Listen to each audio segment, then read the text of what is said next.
नमस्कार विद्यार्थी मित्रांनो, विदर्भ आयच्या ऑफिशियल यूट्यूब चॅनलवरती आपल्या सर्वांचं स्वागत आहे। विद्यार्थी मित्रांनो, आपण जी सिरीज चालू केली होती ब्रह्मास्त्र, त्या सिरीजला तुम्ही खूप चांगला प्रतिसाद दिला आहे, म्हणून त्या सिरीजचा एक पुढचा भाग घेऊन आलो आहे खास तुमच्यासाठी।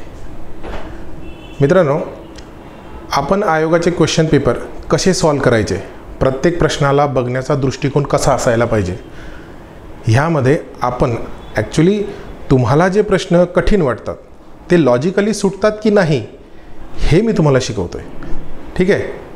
परंतु PYQ करणं म्हणजे करावंच लागणार, 100% करावं लागणार, कारण की तुम्हाला बघा ही कॉम्पिटिटिव्ह एक्झाम आहे, एक एक प्रश्न वेचायचा आहे, एक एक मार्क वेचायचा आहे। मग ते PYQ असो, अभ्यास असो, लॉजिक असो, ट्रिक्स असो, ॲनालिसिस असो, काही असो, सर्व गोष्टी एकत्र करून रिझल्ट येतो आहे, ठीक आहे।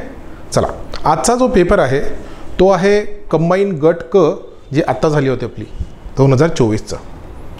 भरपूर मुलांची रिक्वेस्ट होती की सर तो पेपर थोडासा अवघड होता। आता अवघड होता, नो डाऊट अवघड होता, परंतु त्यामध्येही काही अशा गोष्टी आहेत ज्या लॉजिकली आपण टॅकल करू शकतो। आता तुमच्या प्रतिसादासाठी ही सिरीज घेऊन येतो आहे, परंतु एक लक्षात ठेवा, आपल्याला आहे ना 100% सर्वच प्रश्न माहीत नसतात, ठीक आहे। परंतु असे प्रश्न आपण टॅकल करण्याचा रिस्क जेवढं घेणार तेवढे मार्क्स वाढणार, हा फॉर्म्युला आहे आपला, ठीक आहे। चला, पहिला प्रश्न आहे बघा मित्रांनो, PYQचं अनन्यसाधारण महत्त्व आहे आपल्या एक्झाममध्ये, बरोबर।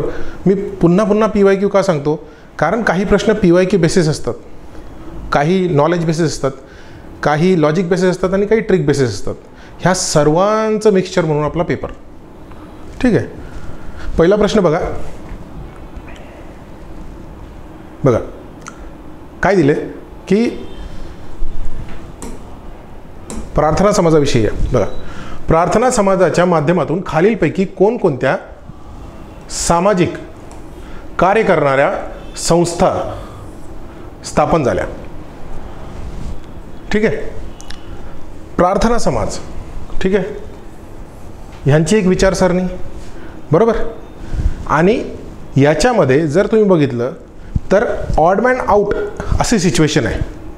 आता आपल्याला पर्याय किती आहे बघा, 1 2 3 4 अबकडं, परंतु इथं ऑल ऑफ द अबोव दिलं आहे का, नाही। म्हणजे बघा, मी थोडंसं डीप लॉजिक घेतो, कारण बेसिक आपलं झालेलं आहे। बेसिक ज्यांनी नाही बघितलं असेल, मागचा पार्ट 1 पार्ट 2 दिला आहे, त्याच्यामध्ये बेसिक व्यवस्थित क्लिअर केलं आहे। थोडंसं आपण मूव ऑन करतो आहे डीप, थोडं डीप ॲनालिसिसकडे, ठीक आहे। थोडं आहे, अजून डीप नाही, थोडं एक जस्ट लेयर। बघा, आपल्याला 4 पर्याय दिलेत, याचा अर्थ काय बघा, अ ब क म्हणजे AB BC ABD आणि BCD, याच्यामध्ये वरीलपैकी सर्व आहे का, नाही। मग आयोगाचं असं म्हणणं आहे की बाबा एक तर 100% चुकीचं आहे याच्यामध्ये, बरोबर, कारण इथं वरीलपैकी सर्व दिलं नाही आहे। मग इथं काय सिच्युएशन आहे, इथं सिच्युएशन आहे ऑड मॅन आउट, ही सिच्युएशन आहे इथं। आता मला एक माहीत आहे, प्रार्थना समाज आणि डिप्रेस क्लासेस मिशन, कारण वीरा शिंदे आणि प्रार्थना समाज, ठीक आहे, कनेक्शन आहे। म्हणजे अ आणि ड मला उत्तरात पाहिजे, मला उत्तरात पाहिजे। ज्याचा थोडासा अभ्यास आहे ना, त्यांना माहीत आहे की वीरा शिंदे आणि प्रार्थना समाजाचा काय संबंध आहे, ठीक आहे। अ आणि ड कुठं आहे बघा, अ आहे पण ड नाही, दोन्ही नाही, अ नाही, अ ब ड। मला 2 वाचायची गरज पडली नाही। बघा, मी तुम्हाला व्यवस्थित का सांगतोय, हे थोडंसं स्पीडमध्ये का घेतोय, कारण ज्यांनी माझे 2 भाग बघितले असतील, ब्रह्मास्त्र पार्ट 1 आणि पार्ट 2, त्यांना हे लगेच कळेल की सर काय सांगण्याचा प्रयत्न करतायत। जर तुम्हाला हे कनेक्ट नाही होते ना, तर भाग 1 आणि भाग 2 बघा, एकदम स्मूथली कनेक्ट होणार 100%। आता आपण दुसरे पर्याय चालू, सर्वंट ऑफ इंडिया सोसायटी, ठीक आहे, गोपाळकृष्ण गोखले आणि आर्य समाज दयानंद सरस्वती। आता मी इथं तुम्हाला एक गोष्ट सांगायचा प्रयत्न करतोय की बघा, दोन समाज आहेत. कोणते? प्रार्थना समाज आणि आर्य समाज. आर्य समाज इथे एलिमिनेट का होतंय? कारण दोघांची विचारसरणी वेगवेगळी होती. दोन्ही समाज एकमेकांपासून विचाराने वेगळे होते, बरोबर. म्हणून ज्यावेळेस तुम्ही अभ्यास करणार, मी तुम्हाला का सांगितलं PYQचं अनन्यसाधारण महत्त्व आहे? कारण आर्य समाजावरही प्रश्न येऊन गेलेला आहे आणि प्रार्थना समाजावरही प्रश्न येऊन गेलेला आहे. ठीक आहे, तुमचं उत्तर 3. अशा प्रश्न सोडायचे नाही, असे प्रश्न सोडायचे नाही. बघा, हा पुढचा प्रश्न बघा. याच्यामध्ये लॉजिक, कीवर्ड्स सर्व आहेत. तुम्ही व्यवस्थित जर बघितलं तर प्रश्न आरामशीर सुटतो. बघा, इथं प्रश्न आहे, पंडित जवाहरलाल नेहरूंनी कोणत्या कायद्याचे वर्णन, बघा कायद्याविषयी बोललं जात आहे. गुलामगिरीची एक नवी सनदच असे म्हटले. काय म्हटलं? गुलामगिरीची एक नवी सनद. म्हणजे काय? कायदा नवीन आहे, कायदा नवीन आहे.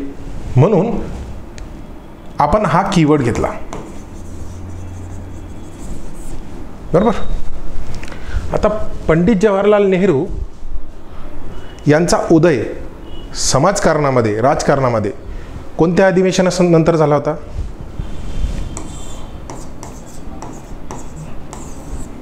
लाहोर अधिवेशन, बरोबर.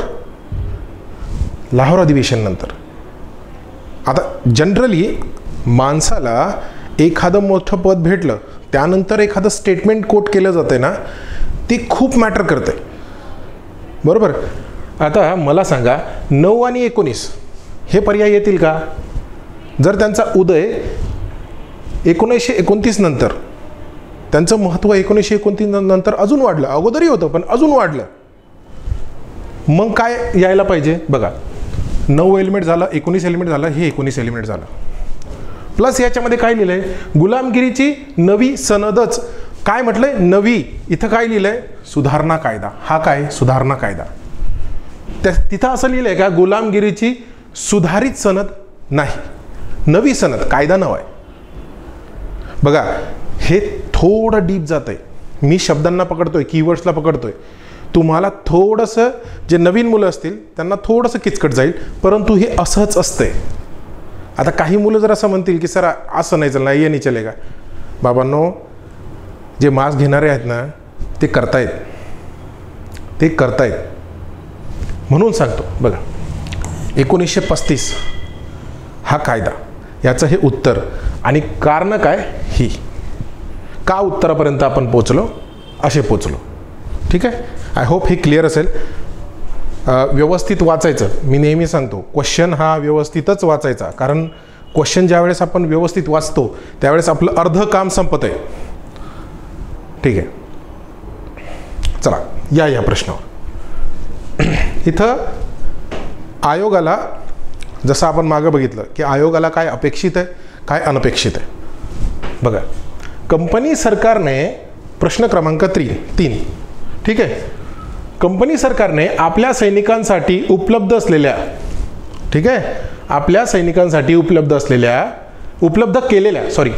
केलेल्या एनफिल्ड रायफल हाताळणीसाठी खालीलपैकी कोणत्या शहरात प्रशिक्षणाची व्यवस्था केलेली होती? प्रशिक्षणाची व्यवस्था केलेली होती. ठीक आहे, म्हणजे तिथं प्रशिक्षण देणं नव्हतं, नंतर व्यवस्था केली आहे. ठीक आहे, व्यवस्था करण्यात आली आहे. व्यवस्था असणे आणि व्यवस्था करणे. आपल्या घरी लेट्स सपोज आपण असं म्हणतो की आपल्या ताईचं, आपल्या भावाचं लग्न असलं, पाहुणी मंडळी येतात, बरोबर. आपण काय करतो? आपण त्यांची व्यवस्था करतो. आपल्याकडं व्यवस्था किती लोकांची आहे? लेट्स सपोज 10 लोकांची आहे, पण आले 50 लोक. व्यवस्था 10ची आहे, आले किती? 50. मग व्यवस्था करण्यात येते मित्रांनो. बघा, डीप आणि 100% डीप ॲनालिसिस आहे. तुम्हाला बारीक बारीक गोष्टी का सांगतोय? कारण असे क्वेश्चन्स आहेत, म्हणून हा एक पार्ट झाला. दुसरं, आता मी इथं काय बघणार की एक ABCD 4 पर्याय दिले मला, बरोबर. परंतु जर मी पर्यायामध्ये गेलो तर ऑल ऑफ द अबोव कुठंच देत नाही आहे. म्हणजेच काय, आयोगाला हे सांगायचे की या 4 पैकी एक चुकीचं आहे बाबा, बरोबर, एक चुकीचं आहे. मग आता मी काय करणार, मी याच्यामध्ये चूक बघणार. बघा, डमडम हे ठिकाण, ज्यांनी इतिहास वाचलाय तो हे ठिकाण चुकू शकत नाही, हे ठिकाण असायलाच पाहिजे. ठीक आहे. मंगल पांडेंविषयी ज्यांनी वाचलेलं आहे त्यांना 100% माहीत असेल. म्हणजे ड हा माझ्या उत्तरात 100% आहे. काय एलिमिनेट केलं मी, पहिला मी एलिमिनेट केला, बरोबर. मग आता एक मला तुम्हाला सांगायचं आहे, हा प्रश्न अपेक्षित आहे का अनपेक्षित आहे. हा प्रश्न येतो अनपेक्षितमध्ये. आता तो कसा येतो हे तुमच्या अभ्यासावर डिपेंड आहे. मी कोणत्या कॉन्टॅक्समध्ये म्हटलोय, भारत. ठीक आहे, भारताची सर्व शहरं आहेत त्याच्यामध्ये, महाराष्ट्राची का फक्त नाही. मग सियालकोट अपेक्षित आहे का तुमच्याकडनं की तुम्ही पाठ ठेवा, अंबाला अपेक्षित आहे का पाठ ठेवा, नाही. परंतु ही जी मेन शहरं आहेत तत्कालीन कलकत्ता, बॉम्बे सध्याचं मुंबई आणि मद्रास, ही अपेक्षित कॅटेगरीमध्ये येतात, ही अपेक्षित कॅटेगरीमध्ये येतात. आता तुम्ही म्हणणार की सर 40 सेकंडमध्ये एवढं काय करा, पण ॲटलिस्ट डमडम तर माहिती आहे ना तुम्हाला, एक एलिमेंट करा ना, विषय मिटला. आणि हा प्रश्न आहे फॅक्ट बेस. आता फॅक्ट बेस काय आणि स्टेटमेंट बेस काय ऑलरेडी शिकवलं आहे. आता फॅक्ट बेसच्या हिशोबाने जर गेले तर तुमचा हा सेकंडही एलिमिनेट होतो. राहिलं काय, ACD आणि ABD. मग आता तुमची चॉईस आहे, 50-50पर्यंत यायचं कोणत्याही परिस्थितीत. मग पुढं जर पर्सेंटेज वाढत, बघा हा चुकला ना, गम नाही भाई, हां, परंतु 50-50पर्यंत आणणार मी ॲट एनी कॉस्ट. मग मी काय म्हणतो आपलं डमडम आहे, त्यानंतर मी असा विचार करेल की बाबा ही व्यवस्था करण्यात आलेली आहे. मग व्यवस्था कुठं, एक प्रमुख ठिकाण आहे, त्याच्यापासून बाजूला प्रमुख ठिकाण कोणतं होतं, कलकत्ता, बॉम्बे, मद्रास, बरोबर. ही प्रमुख ठिकाणं होती, त्या प्रमुख ठिकाणापासून दुसरीकडे व्यवस्था करण्यात आली होती. मला वाटतं एवढं एक्सप्लेन केलेलं योग्य आहे, तुम्हाला समजलं असेल. आणि नसेल काही प्रॉब्लेम असेल तर कमेंट्समध्ये सांगा, मी व्यवस्थित क्लिअर करेल. ठीक आहे. बघा हा PYQ आहे. कोणत्या व्हाईसरायच्या कालखंडात जिल्हा लोकल बोर्डाची स्थापना झाली, बघा लॉर्ड रिपन, स्थानिक स्वराज्य संस्थेचा जनक. खालचा प्रश्न, खालीलपैकी कोणत्या आयोगाच्या शिफारशीनुसार 1800 दुष्काळ संहिता, सर रिचर्ड स्ट्रॅची. बघा मी तुम्हाला सांगितलं ना, पदव्या हे सोडत नाही ते. बघा 2 इथं एलिमेंट झाला, बघा हा एलिमेंट झाला, हा एलिमेंट झाला, पदव्या सोडत नाही. ठीक आहे. बघा का सांगतोय, बघा PYQचं महत्त्व हेच आहे. आता त्यासाठीच काय माहिती आहे का, बघा आपली जी आहे ना, तुमचं PYQ क्लिअर करण्यासाठी एक बॅच आहे. बघा कंबाईन संयुक्त गट ब व गट क परीक्षा कधी 2018 ते 23, पूर्व व मुख्य म्हणजे प्रिलिमिनरी आणि मुख्य हे दोन्ही. ठीक आहे, प्री मेन्स दोन्ही जे पेपर्स आहेत ते इन डिटेल एक्सप्लेन केलेले आहेत, इन डिटेल. बघा ही सर्व आपली टीम आहे, सागर सर लीड करतात, सर्व A to Z तुमचं कधीपासून 18 ते 23. ठीक आहे. ह्या बॅचविषयी माहिती घ्यायची असेल तर आपल्या ॲपवर पण आहे, आणि तुम्ही अमरावती किंवा पुणे ह्या ब्रांचला कॉल करून विचारू शकता. ठीक आहे. PYQ विषयी, PYQ मी तुम्हाला काय सांगतो, PYQचं महत्त्व आहे यासाठीच. ठीक आहे. चला आता पुढचा प्रश्न घेऊ. बघा हा नॉलेज बेस्ड प्रश्न आहे 6. बघा हा पण PYQचा आहे, हा पण PYQचा आहे. बघा स्ट्रॅची आयोग कशाशी संबंधित आहे, PYQ आहे. बघा हा पुन्हा PYQ आला. 1920 मध्ये स्थापन झालेल्या ऑल इंडिया ट्रेड युनियन काँग्रेसचे पहिले अध्यक्ष लाला लजपत राय. PYQचं महत्त्व खूप आहे, म्हणून मी तुम्हाला सांगतो PYQ करत राहा. बघा इझी प्रश्न आहे, इझी, खूप इझी प्रश्न.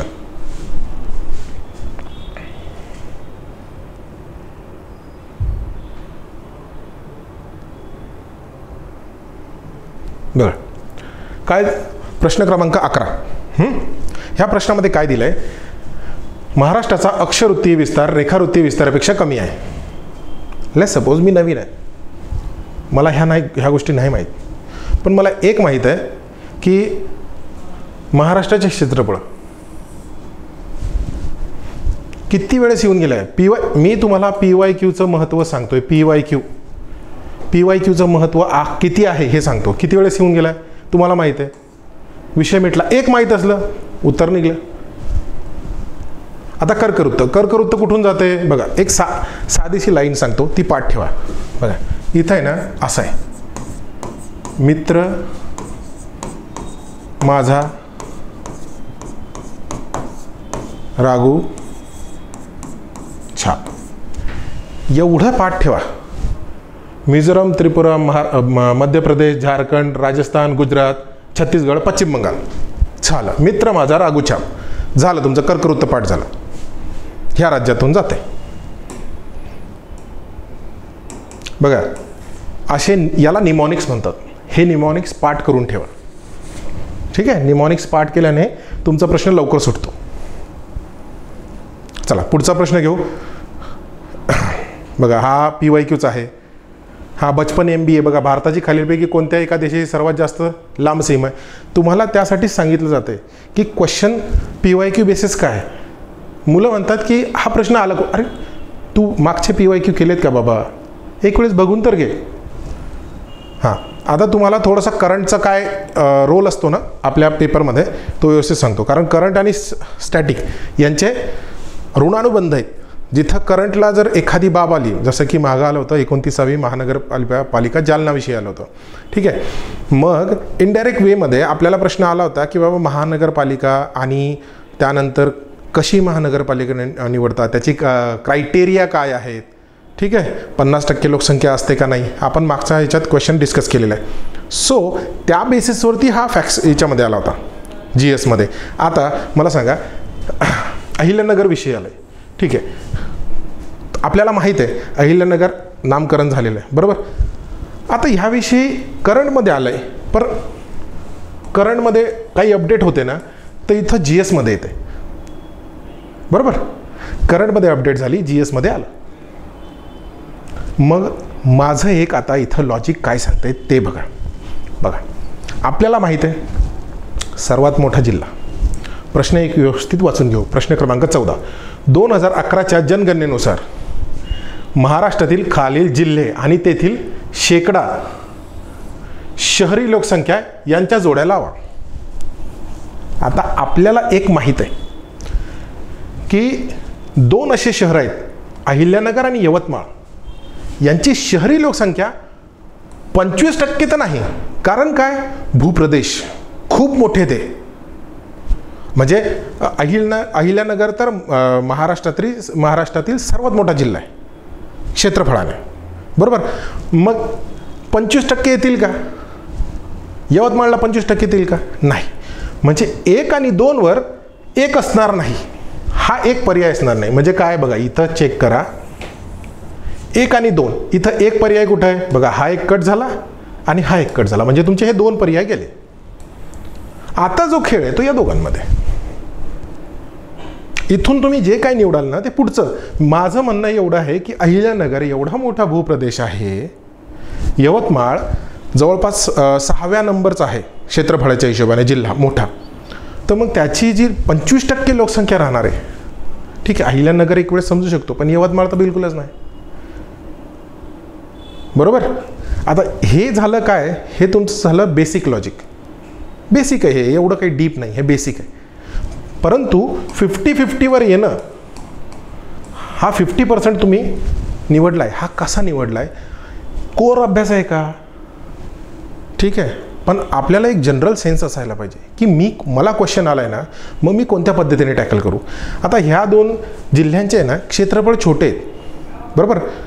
म्हणून आपण जस्ट सपोज असं म्हणतो की बाबा एवढं शहर आहे, हां, इथं 10 लोक राहतात, आणि एवढं शहर आहे इथं 15 लोक राहतात. घनता कोणाची जास्त राहील? साहजिकच आहे यांचीच राहील. क्षेत्रफळ कमी ना. ठीक आहे. तुमचं उत्तर 3. दोनपैकी एक 50%वर घेऊन यायचा ॲट एनी कॉस्ट. चला पुढचा प्रश्न घेऊ. बघा एक्झामला जर तुम्ही गेले ना तर तुम्हाला असे प्रश्न खूप दिसतील, परंतु बघा मी अगोदरही सांगितलं आहे, फक्त ही नॉलेजची एक्झाम नाही. इथं तुम्हाला लॉजिक डेव्हलप करावं लागेल. इथं तुम्हाला टेम्परामेंट, आयोगाचे जे ट्रॅप्स असतात, जसं मी सांगितलं की अहिल्यानगर न्यूजमध्ये आहे, करंटमध्ये आहे. मग एखादा जिल्हा, एखादी वस्तू, एखादी गोष्ट जर करंटमध्ये आहे, त्याच्या रिलेटेड जेवढेही PYQ येऊन गेलेले आहेत बघून घ्या. लोकसंख्या असेल, लिंग गुणोत्तर असेल, इतरही घटक असतील, बघून घ्यायचे. ठीक आहे. चला पुढचा प्रश्न बघा. भंडारदरा तलावांचा जिल्हा माहीत आहे आपल्याला, नो डाऊट. आता मी काय करणार, 4 कुठे, 4 ह्या 2 ठिकाणी आहेत बरोबर. म्हणजे हा एक एलिमेंट झाला आणि हा एक एलिमेंट झाला. 3 आणि 4 नंबरला आहे. आता मी कन्फ्यूज आहे की 50-50 काय जाऊ. हे झालं माझं नॉलेज, मी नॉलेज वापरलं, माझा अभ्यास झाला आहे, थोडा का नसो अभ्यास झाला आहे माझा. जर मी अभ्यास करून तलावांचा जिल्हा हे करतोय, मग आता पुढचं काय बघा. पुढचं आलो मी काय, 3 आणि 4 ह्या ऑप्शनमध्ये मला गडबड वाटते. मग जर मी अजून थोडंसं सर्च केलं तर मला काय वाटेल की नंदुरबारला मी सिटी ऑफ लेक्स म्हणू, सिटी ऑफ गेट्स म्हणू का यशवंत तलाव म्हणू, मला नाही माहीत. परंतु उदयपूर कुठलं आहे, राजस्थानचं बरोबर. त्याला यशवंत तलाव म्हणतील की तालाब म्हणतील. जर तिथं हिंदी भाषा आहे, तलाव तर म्हणणार नाही. ह्या 2 पैकी एकच म्हटलं जाईल, सिटी ऑफ लेक्स और सिटी ऑफ गेट. मग उदयपूरला 2 आणि 3 असा पर्याय कुठे बघा. 3 नंबरचा ऑप्शन. ठीक आहे. कुठे, हा तर ऑलरेडी कट झालाय, हा कट झालाय, हा इथे हा इथे. एक काय म्हणतोय, यशवंत तलाव येणार नाही. हे तुमचं उत्तर. 3 नंबर हे तुमचं उत्तर बघा. हे असं थोडंसं आयोग तुम्हाला ट्रिकी का देते, ते कारण आहे त्याचं. चला आपण एका दृष्टिकोनातून असं पकडू की तुम्हाला पहिलाही माहीत आहे आणि चौथंही माहीत आहे. आता इथं तुम्ही तरी तुमचे फक्त 2च एलिमेंट होतील, 2 आहे तसेच राहिले. मित्रांनो कंबाईन पेपर एवढ्या स्पीडमध्ये निघून जातो ना, कळतच नाही की कशी मान खाली टाकली, कसा 1 तास झाला, कशी वर आली. परंतु ज्या वेळेला आपण मेंटली प्रेझेंट राहतो, क्वेश्चन व्यवस्थित वाचतो, आणि हे कधी होणार बघा, जे आता एक वेळेस पेपर घेतला आणि मग हा पेपर पुढच्या महिन्यात घेतला, त्यांना काही समजणार नाही. तुम्हाला रोज एक पेपर वाचावा लागेल. आणि मी त्यासाठी तुम्हाला सांगतो, हे सेशन तुम्ही बघतायत ना, तुमच्याजवळ तुम्हाला ह्या वर्षाचा क्वेश्चन पेपर ठेवावा लागणार. जे मी करून देतोय तुम्हाला ते करावं लागणार, तरच काहीतरी होणार. आणि जे मेरिट वाढतंय ना, जे मेरिट वाढतंय ते ह्या जोरावर वाढते. नॉलेज आहे हो, नॉलेजला नो चॅलेंज, पण कुठंतरी काहीतरी आउट ऑफ द बॉक्स येईलच ना. बघा हा प्रश्न आहे. ठीक आहे. विधाने पहा. प्रश्न क्रमांक 17 बघा. ह्यामध्ये मला 50-50 पर्यंत यायचं आहे. आता मी कसा येईल ते मी तुम्हाला व्यवस्थित सांगतो. हां बघा, क्वेश्चन तुम्ही म्हणाल की सर तुम्ही इथं बसून क्वेश्चन पेपर सॉल्व करताय, आम्हाला तिथं बसावं लागेल. मीही ह्या फेजमधून गेलेलो आहे. ठीक आहे. मीही भरपूर लोकांना असंच बोललो आहे, पण ज्या टायमाला थोडंसं कळायला लागले की बाबा असं असं असतंय, असं असं राहतंय, कारण ते स्वतःहूनच करायला लागलं, कोणी येऊन सांगितलं नाही. हे मी तुम्हाला का सांगतोय, माझी नैतिक जबाबदारी आहे. ठीक आहे. बघा, एक जनरल क्वेश्चन, जनरल स्टेटमेंट काय असते आणि फॅक्च्युअल स्टेटमेंट काय असते हे आपण शिकलेलो आहे. मागचे व्हिडिओ चेक करून घ्या. बघा काय आहे. फॅमिन कमिशनच्या शिफारशीनुसार कृषी खात्याची स्थापना जून 1881 मध्ये केली गेली, ठीक आहे. नाही माहीत मला, आय डोंट नो एनिथिंग, मला काहीच माहीत नाही. महाराष्ट्र कृषी आयुक्त कार्यालय मुकुंदनगर पुणे येथे आहे, नाही माहीत, ठीक आहे. कृषी भूषण पुरस्कार माजी मुख्यमंत्र्यांच्या नावाने दिला जातो. आता एक सांगा मित्रांनो, आपण जर पर्यायामध्ये आलो, पर्यायामध्ये आल्यानंतर आपल्याला काय दिसतंय? आपल्याला असं दिसतंय की वरीलपैकी सर्व तर कुठंच दिलं नाही. म्हणजेच काय, आयोगाला एक ऑप्शन एलिमिनेट केलेला चालतो. मग हा पर्याय कोणता एलिमिनेट करणार तुम्ही? आता मी तुम्हाला एक व्यवस्थित सांगतो बघा. ही झाली शब्दांमधली इन्फॉर्मेशन, हां, आणि ही झाली संख्यात्मक इन्फॉर्मेशन, शाब्दिक माहिती आणि संख्यात्मक माहिती. याच्यामध्ये आता टसल आहे बघा. इथं आहे ना, हे याला जनरल स्टेटमेंट म्हणतात मित्रांनो. हे झालं नाही, हे जनरल स्टेटमेंट झालं. याच्यामध्ये तुम्हाला फॅक्ट दिसतोय का? कोणता फॅक्ट दिसतोय का? नाही. हा झाला शाब्दिक फॅक्ट, हा झाला संख्यात्मक फॅक्ट. जर फॅक्ट दिसतोय म्हणजे त्याच्यामध्ये चूक असण्याचे चान्सेस खूप आहेत.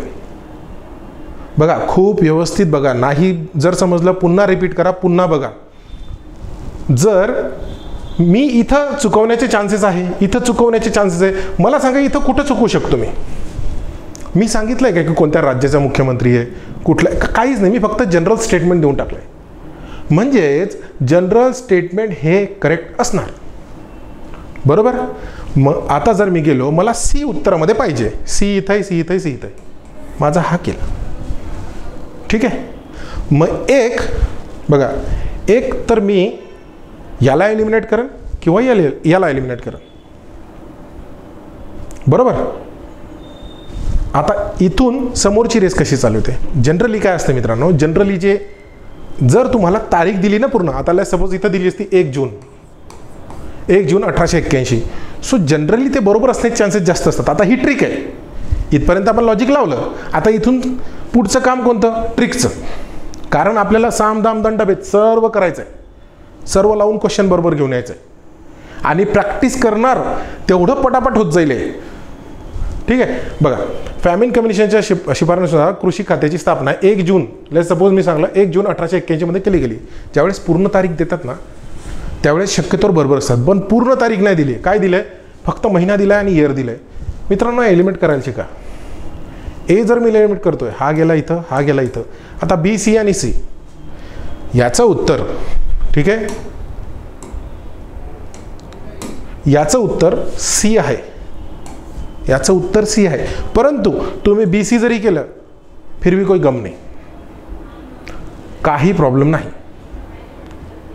कारण काय सांगतो मित्रांनो, तुमचं लॉजिक डेव्हलप झालंय ना, अशा 10 पैकी 8 ते 9 तुमच्या बरोबर येतील. एखादा चुकला चालतो, एखादा चुकलेला चालतो. कारण हे तुमचं मेरिट डिसाईड नाही करणार आहे. तुमचे मेरिट कोणतं डिसाईड करणार आहे? जे इतरांचे चुकत आहेत. कारण हा मॅक्सिमम लोकांचा चुकलेला असेल, ठीक आहे. 2 टाईपचे क्वेश्चन असतात, अपेक्षित आणि अनपेक्षित. हा अनपेक्षितमध्ये येतो. अपेक्षित आणि अनपेक्षित कसं काढायचं हे ऑलरेडी शिकवलं मी पहिल्या ह्याच्यात. बघा, मी तुम्हाला काय बोललो, जी घटना करंटमध्ये होते, ठीक आहे, त्याचा इम्पॅक्ट GS मध्ये असतो. बघा, पुन्हा प्रश्न कशावर आला आहे? अहिल्यानगर. पुन्हा प्रश्न आला. हे असतं मित्रांनो, ज्या टायमाला तुम्ही करंट वाचतात ना, एखादा जिल्हा, एखादा व्यक्ती, त्या व्यक्तीचा जन्म कोणत्या जिल्ह्यात झालेला असता, किती इम्पॉर्टन्स आहे, त्या जिल्ह्याचे काय काय घटक आहेत, स्थापना कधी झाली, जर विभाजन झालं असतं विभाजन कधी झालं, कोणते CM होते त्यावेळेस, ह्या गोष्टीही पाठ करा GS मध्ये, ठीक आहे. चला पुढचा प्रश्न घेऊ. बघा, इथं काय दिलं आहे? लिंग गुणोत्तर प्रमाण दिलं आहे 2011 नुसार. आता एक जर माझं थोडंसं पाठांतर आहे, जर मी PYQ सॉल्व केलेले आहेत, ठीक आहे, PYQ जर मी सॉल्व केलेले आहेत, तर मी काय करणार? पहिला मला माहीत आहे 1112 रत्नागिरी. मग काय, बीला 4 कुठं आहे? आलो मी 50-50वर. माझ्या एका PYQने मी 50-50वर आलो. परंतु असं दिलं आहे की बाबा 1ला 3 आहे, म्हणजे काय? 915. मग उरला प्रश्न कोणता? अहिल्यानगर आणि नागपूर. बरोबर. आता जर मी माझं थोडंसं एक व्यवस्थित ॲनालिसिस असं आहे की विदर्भात लिंग गुणोत्तर जास्त असते. ठीक आहे. कम्पॅरेटिव्हली विदर्भात लिंग गुणोत्तर जास्त आहे, कारण तिथले जे काही लोक आहेत ते स्थलांतर होऊन कामासाठी इकडं आलेले आहेत काही ठिकाणी. बरोबर. पश्चिम महाराष्ट्रात आलेले, कोणी बॉर्डरला लागून ज्या राज्य आहेत तिथं गेलेले आहेत. मोस्ट प्रॉब्ली पश्चिम महाराष्ट्रातच येतात, म्हणून हे लिंग गुणोत्तर वाढते. बरोबर. सिंधुदुर्गचं काय? सिंधुदुर्ग तेच आहे पश्चिम महाराष्ट्रात, परंतु भरपूर लोक स्थलांतर होऊन मुंबईला. बघा मित्रांनो, माझं सांगण्याचा हेतू फक्त प्रश्नाच्या दृष्टिकोनातून आहे. प्रश्न आपला सुटला ना बस, आपला प्रश्न सुटायला पाहिजे. बाय हुक और बाय क्रुक. हे व्यवस्थित तुम्ही व्यवस्थित शिका की काय असते, कुठं असते, कोणता विभाग शिक्षणामध्ये काय आहे, लिंग गुणोत्तरामध्ये काय आहे, कोणता जिल्हा असू शकतो, कारण हे वेगवेगळ्या विभागातले. ठीक आहे. चला, इथं काय नागपूरला मी 951 म्हणजे डीला 2 कुठं आहे? इथे. हे तुमचं उत्तर. 3 नंबर हे तुमचं उत्तर आलं. ठीक आहे. प्रश्न 50-50वर आला का सोडायचा नाही. सोडायचा नाही. जर अजून काही असेल, कारण मार्क आहे मित्र, तो एक मार्क काय चमत्कार करू शकतो ना तुमच्या आयुष्यात, हे तुम्ही विचारच करू शकत नाही. ज्या टायमाला तुम्हाला एक मार्काचे महत्त्व कळलं ना की बाबा 1 मार्क काय करू शकतो. बघा, हा पण PYQ बेस येऊन गेलेले, सोलापूर उजनी येऊन गेलेला आहे. खूप सोपे प्रश्न आहेत. PYQ base. PYQ नक्की करा प्लीज. बघा, PYQ बेस आहे हा पण. बघा, हा प्रश्न हा कदाचित भरपूर लोकांनी चुकवलेला आहे. माझे जे विद्यार्थी आहेत काही, त्यांचा चुकलेला आहे.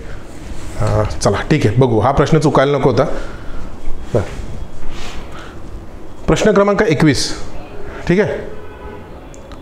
काय दिलं 21व्या प्रश्नामध्ये की बाबा महाराष्ट्र सरकारी अधिनियम 1960 अधिनियम आहे, म्हणजे हा एक कायदा आहे. बरोबर. खालीलपैकी कोणते सहकारी संस्थांचे अंकेक्षण म्हणजे ऑडिट. ठीक आहे. सहकारी संस्था. ठीक आहे. सहकारी संस्थाचं अंकेक्षण करण्याचा उद्देश नाही किंवा नाहीत. बरोबर. उद्देश नाही किंवा नाहीत, तो त्यांचा उद्देश नाही आहे. बरोबर. कोणाचा? सहकारी संस्थांचा. उद्देश काय असतो? उद्देश असतो पॉझिटिव्ह. एखादा कायदा केला, एखादी संस्था स्थापन केली, त्याचा उद्देश काय असायला पाहिजे? पॉझिटिव्ह उद्देश असायला पाहिजे. प्रोत्साहन देणे हा उद्देश असतो. गरिबी दूर करणे. सपोज एखादी योजना आली, तिचा उद्देश काय असायला पाहिजे? की बाबा जसं मुद्रा लोन आलं होतं, जे काही लोन वाटणं आहे त्यांच्या गरिबीतून अपलिफ्टमेंट असेल. ठीक आहे. उद्देश पॉझिटिव्ह असतो. ठीक आहे. पॉझिटिव्ह निगेटिव्ह शिकवलेलं आहे तुम्हाला. बघा, सहकारी कायद्यानुसार नोंदणी झालेल्या सहकारी संस्थांनी हिशेबाची सर्व पुस्तके नियमानुसार ठेवली किंवा नाही ते तपासणे. उद्देश आहे, तपासणी आहे, पॉझिटिव्ह आहे. आपल्याला नाही म्हटलंय, म्हणजे हे उत्तर येईल का? बिलकुल नाही. हा पॉझिटिव्ह उद्देश झाला. सहकारी संस्थांचे व्यवस्थापन सहकार कायद्याप्रमाणे आणि सहकाराच्या तत्वानुसार होते की नाही हे तपासणे. इथं पण काय? इथं तपासणी आहे. इथं पण तपासणी आहे. सहकारी संस्थेत गैरव्यवहार आढळल्यास संचालकांना जबाबदार धरून आर्थिक दंड करणे हा निगेटिव्ह प्रॉस्पेक्टिव्ह आहे. याला निगेटिव्ह हे म्हणतात. दंड करण्याचा अधिकार कोणाला आहे? न्यायालयाला आहे. बरोबर. आर्थिक दंड करणे थोडं बसत नाही. हां, पुढचं. सहकारी संस्थांच्या जमा खर्चातील चुका आणि अफरातफरीचे व्यवहार शोधणे असू शकतो. इथं तपासणी आहे, इथं शोधणे आहे. तपास केल्यानंतर शोधणार ना. ठीक आहे. मग जर सहकारी संस्थेत गैरव्यवहार आढळला, संचालकांना जबाबदार धरून आर्थिक दंड करणे निगेटिव्ह आहे. ठीक आहे. सोपा प्रश्न आहे, चुकायला नको. स्टेटमेंट बेस आहे, क्लिअर व्हायला पाहिजे.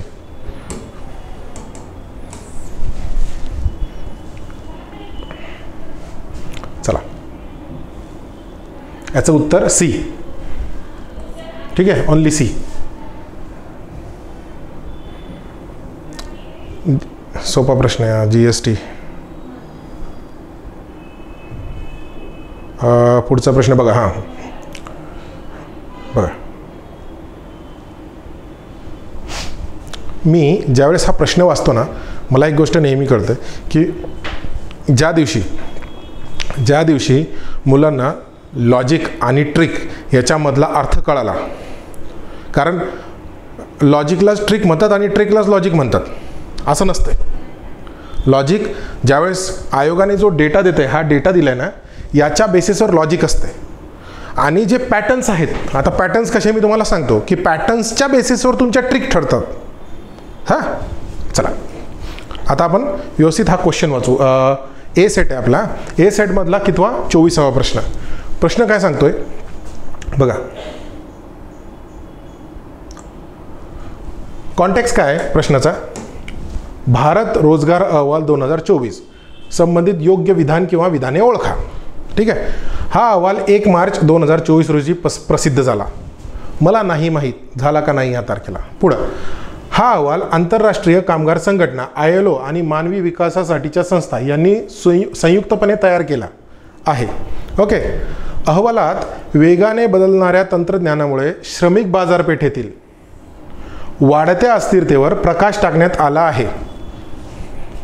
आता ज्या वेळेस मी पर्यायांमध्ये जातो ना, बघा, पहिला पर्याय AB, दुसरा AC, तिसरा BC, शेवटचा A. पर्यायांमध्ये मला असं दिसतंय की ऑल ऑफ दी अबोव नाहीच आहे.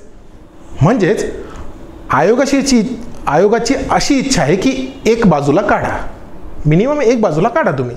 मग आता मी तुम्हाला अगोदरच्या प्रश्नामध्ये सांगितलं, याच्यामध्ये जनरल स्टेटमेंट कोणतं आहे? जनरल हे स्टेटमेंट आहे सर.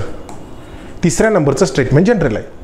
म्हणजे उत्तरामध्ये पाहिजे सी, उत्तरामध्ये पाहिजे. सी उत्तरामध्ये कुठं आहे बघा, इथं नाही आहे आणि इथं नाही आहे. मी आयोगाने जे मला सर्व केलेलं आहे ना, मी त्याच बेसिसवर बोलतोय. मला सांगा, याच्यामध्ये मी काय चूक काढू ज्याच्याने मी हे एलिमिनेट करणार? मी ते एलिमिनेट करूच शकत नाही, कारण त्याच्यामध्ये फॅक्टच नाही आहे. आता राहिला हा भाग. आता याच्यामध्ये काय? याच्यामध्ये फॅक्ट आहे. 2 मध्ये एक फॅक्ट आहे. आता तुम्हाला हा प्रश्न व्यवस्थित का वाचायला पाहिजे, प्रश्न वाचल्याने काय काय घडतंय ना, हे तुम्हाला फक्त व्यवस्थित सांगतोय मी. बघा, थोडं डीप होतंय, मला माहीत आहे, थोडं डीप होतंय. पण माझे 2 व्हिडिओ ज्याने व्यवस्थित बघितले असतील, रिपीट बघितले असतील, त्याला 100% कळणार की मी काय शिकवतो. बघा, हिच्यामध्ये हा फॅक्ट आला, बरोबर, हा फॅक्ट आला याच्यामध्ये. याच्यामध्ये काय आलं? आंतरराष्ट्रीय कामगार संघटना ILO, बरोबर. आता हे आपण जे केलं याला काय म्हणणार? हे इथपर्यंत याला म्हणणार लॉजिक. आणि हे जे आलंय आपल्याला ब्रॅकेटमध्ये, याला काय म्हणणार? ट्रिक. ह्या ट्रिक्स आहेत. ह्या ट्रिक्स मॅक्सिमम टाईम, मी 100% नाही म्हणत आहे, मॅक्सिमम टाईम करेक्ट राहतात. म्हणजे तुमचं उत्तर काय यायला पाहिजे? उत्तर तुमचं यायला पाहिजे B आणि C. उत्तर तुमचं B आणि C यायलाच पाहिजे. अजून एक सांगतो, अजून व्हेरीफाय करायचं असलं तर तुम्ही इंग्लिश वाचा. बघा काय, the report was jointly explain केले गेले ना, explain jointly prepared by ILO. आता हे इथं फक्त ILO दिलंय, इंटरनॅशनल लेबर ऑर्गनायझेशन दिलं नाही. परंतु जर तुम्ही मराठीत जाणार तर तुम्हाला विस्तृतपणे दिले, एक्सप्लेन करून दिले, आंतरराष्ट्रीय कामगार संघटना. ठीक आहे मित्रांनो, मराठी ते इंग्लिश, इंग्लिश ते मराठी. ठीक आहे. संघटनांची नावं, योजनेंची नावं व्यवस्थित बघा. संस्था म्हटले तर संस्थाच, एजन्सी म्हटली तर एजन्सीच. ठीक आहे. एक्सप्लेन व्यवस्थित केलेलं आहे. हा प्रश्न व्यवस्थित बघा आणि काही प्रॉब्लेम असेल तर मला कमेंटमध्ये सांगा. आणि हो, कमेंट करत राहा, लाईक करत राहा, कारण तुमचा एक लाईक मला ती प्रेरणा देतोय की पुढचा व्हिडिओ लवकरात लवकर घेऊन येऊ. ठीक आहे. सो व्यवस्थित बघा क्वेश्चन काय आहे. तर कारण क्वेश्चन वाचल्याने तुमचे उत्तर बरोबर येतात. व्यवस्थित वाचायचं प्रश्नाला, प्रश्नामध्ये काय दिले काय नाही दिले, आणि हे रोज करायचं. काय हे रोज करायचं. बघा पुढचा प्रश्न.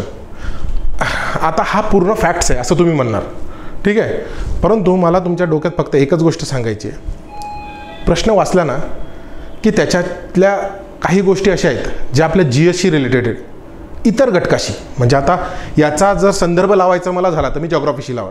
आता ते कसं मी तुम्हाला सांगतो. बघा, महाराष्ट्राच्या आर्थिक पाहणी 2023-24च्या अहवालानुसार सेंद्रिय शेती उत्पादनात अखिल भारतात महाराष्ट्र राज्य आहे 27%. किती टक्के आहे?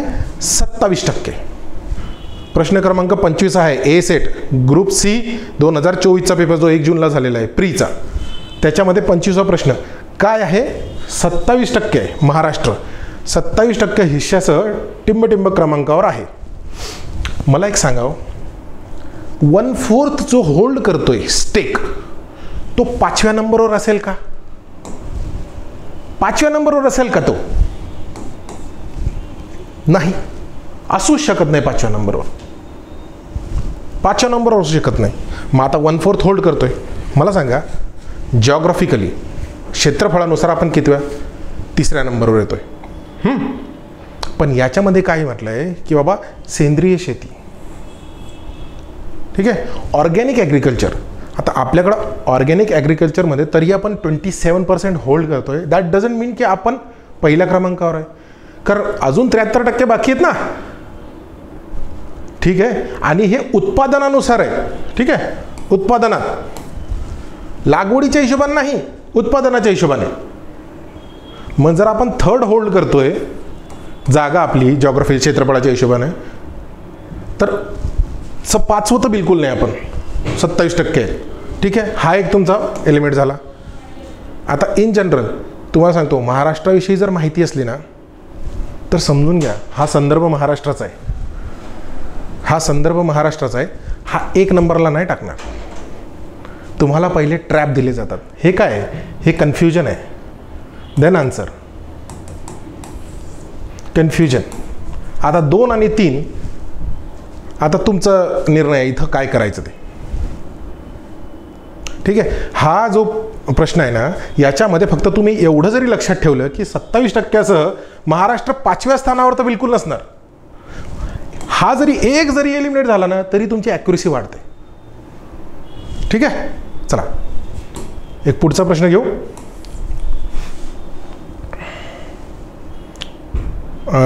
बघा इथे पण बघा काय आहे. रिझर्व्ह बँक ऑफ इंडियाची स्थापना सन 1935 मध्ये करण्यात आली. मला नाही माहीत 35 मध्ये करण्यात नाही माहीत मला. भारतातील प्रमुख 14 व्यापारी बँकांचे जुलै 1959 मध्ये राष्ट्रीयकरण करण्यात आले. नाही माहीत मला किती आहे, 14 आहेत का नंतर 6 होत्या काय, काहीच माहीत नाही. जुलै 1955 मध्ये स्टेट बँक ऑफ इंडियाची स्थापना करण्यात आली, ठीक आहे. चलो नाही माहीत. रिझर्व्ह बँकेचे मुख्य कार्यालय मुंबई येथे आहेत. हे मला माहीत आहे, हे मला 100% माहीत आहे. म्हणून काय मला उत्तरात डी पाहिजे. जर तुम्ही पर्यायामध्ये गेले ना, पर्यायामध्ये, तर डी कुठं आहे? एक इथं आहे, म्हणजे इथं नाही आहे, इथं नाही आहे. कशामध्ये आले मग? तुम्हाला हे 2 पर्याय आणि तुमचा थोडासा अभ्यास PYQचा थोडासा अभ्यास असेल ना, तुम्हाला माहिती आहे 1934च्या कायद्याने 1935ला रिझर्व्ह बँक ऑफ इंडिया स्थापन झाली होती. PYQचं महत्त्व त्यासाठीच तुम्हाला पुन्हा पुन्हा सांगतोय मी. आता बघा ए आणि डी कुठं आहे? एकाच ठिकाणी. कुठं? हा पर्याय तुमचा बरोबर. मित्रांनो बघा जनरली काय असतंय, आपण ज्यावेळेस PYQ सॉल्व करतो ना आपण बस टिक करून निघून जातो. त्याचं विश्लेषण करणं गरजेचं आहे, ठीक आहे. त्यासाठीच मी तुम्हाला सांगतोय आपली जी PYQची बॅच आहे बघा 2018 पासून ते 2023 पर्यंत पूर्व व मुख्य ह्या दोघांचे गट ब आणि गट क दोघांचे व्यवस्थित विश्लेषण दिलेलं आहे, ठीक आहे. तरी संपर्क करा आणि लवकरात लवकर जॉईन करा. सेशन कसं राहिलं हे मला सांगा. काही सजेशन असतील कमेंट बॉक्समध्ये मला व्यवस्थित सांगा. आणि असंच प्रेम राहू द्या. ब्रह्मास्त्राला तुम्ही खूप प्रेम दिलं आहे. ब्रह्मास्त्र भाग 1, भाग 2, आता हा भाग 3 आहे. आणि लवकरात लवकर व्हिडिओ टाकण्याचा मी प्रयत्न करतो आहे.